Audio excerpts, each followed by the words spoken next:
Hello. All in one math क्रिया में आप लोगों का स्वागत है। तो आज हम पढ़ेंगे क्लास 8 का इतिहास चैप्टर 2 का क्वेश्चन आंसर, जो कि सब्जेक्टिव है। ऑब्जेक्टिव को नहीं लिया है मैंने, ऑब्जेक्टिव को बुक में ही बना दूंगा मैं। चलिए, तो क्वेश्चन कह रहा है कि यूरोपीय व्यापारिक कंपनियां भारत की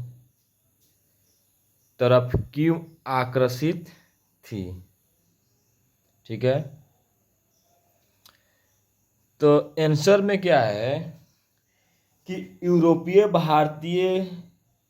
व्यापारिक कंपनियां भारत की तरफ इसलिए आकर्षित हो रही थी क्योंकि भारत में क्या था कि मसाला क्या है, काली मिर्च हो गया, उसके बाद इलायची हो गया, उसके बाद दालचीनी हो गया हमारा, ठीक है, लौंग हो गया। इस प्रकार का बहुत से मतलब अच्छी गुण वाला क्या है मिलता था। और क्या है कि यूरोप में इनको बहुत मतलब कि इनका मांग था, इसलिए क्या था कि जो यूरोपीय व्यापारिक कंपनियां था वह भारत की तरफ क्या थी, आकर्षित थी। 2 नंबर में क्या है कि यहाँ का रेशमी और सूती कपड़ा बहुत ही बढ़िया था और यूरोप में महंगे दामों पर बिकता था। 3 नंबर में है भारत से सस्ती चीज़ें खरीदकर वे यूरोप में ऊंचे दाम पर बेचते थे, जिससे उन्हें बहुत मुनाफा होता था। ठीक है, क्वेश्चन नंबर हम 2 नंबर देखेंगे। क्या करेंगे, 2 नंबर क्वेश्चन नंबर हम देखेंगे। 2 नंबर में क्या है कि बंगाल के नवाबों और ईस्ट इंडिया कंपनी के बीच किन किन बातों पर विवाद था। तो हम देखेंगे कि बंगाल के जो नवाब थे और ईस्ट इंडिया कंपनी के बीच में किन किन बातों पे विवाद था।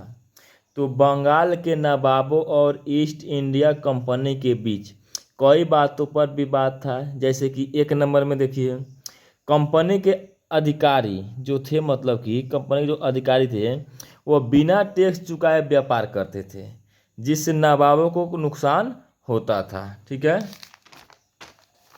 उसके बाद है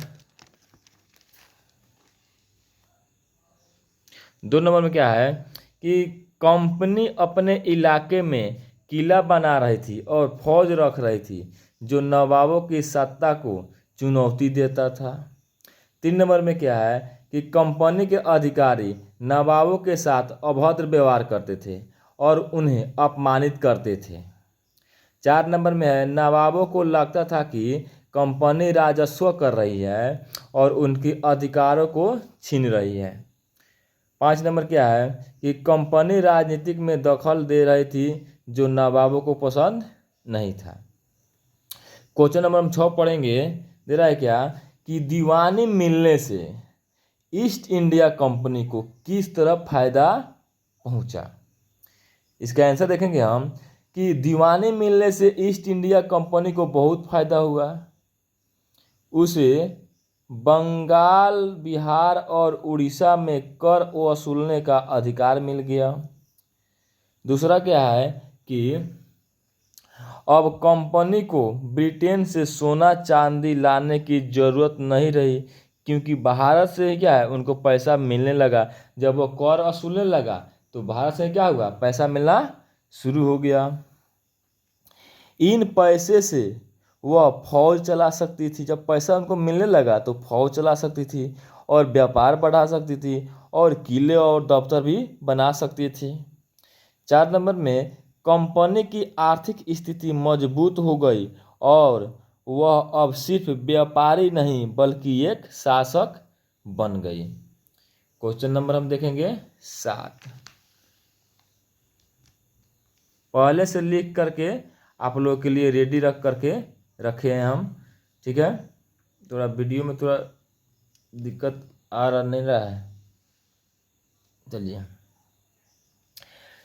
7 नंबर क्वेश्चन कह रहा है क्या कि सब्सिडियरी अलायंस, जिसे सहायक संधि व्यवस्था की व्याख्या करे। यानी सहायक संधि क्या है कि व्याख्या करना है। सहायक संधि की मतलब जो व्यवस्था थी मतलब उसकी व्याख्या करना है। तो सहायक संधि एक ऐसी व्यवस्था थी जिसे लॉर्ड वेलेजली ने शुरू किया था। किसने शुरू किया था? लॉर्ड वेलेजली ने शुरू किया था। इस व्यवस्था के अनुसार भारतीय राजा को अपनी सेना हटाकर कंपनी की सेना रखनी होती थी। राजा को उस सेना का खर्च खुद उठाना पड़ता था।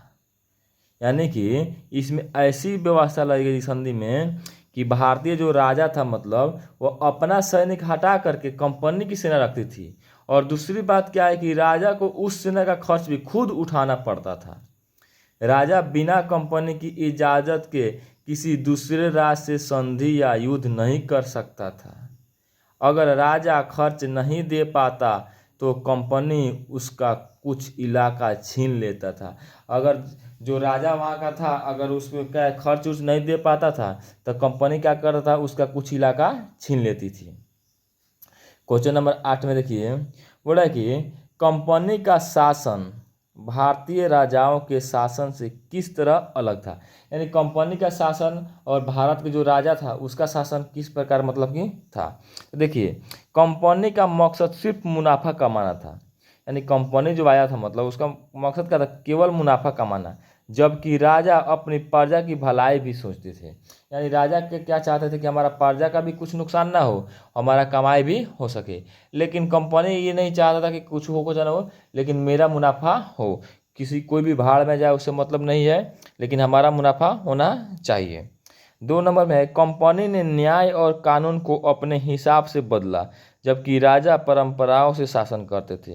यानी कंपनी जो था ना मतलब वह न्याय और जो कानून था ना अपने हिसाब से बदला करता था कि हम इस प्रकार काम करेंगे तो आज से कानून यह रह जाएगा। लेकिन जो राजा थे वो अपनी परंपरा के अनुसार चल रहे थे। 3 नंबर में है कि कंपनी विदेशी शक्ति थी। क्या है? कंपनी जो थी वह विदेशी शक्ति थी जबकि राजा स्थानीय और देशी होते थे।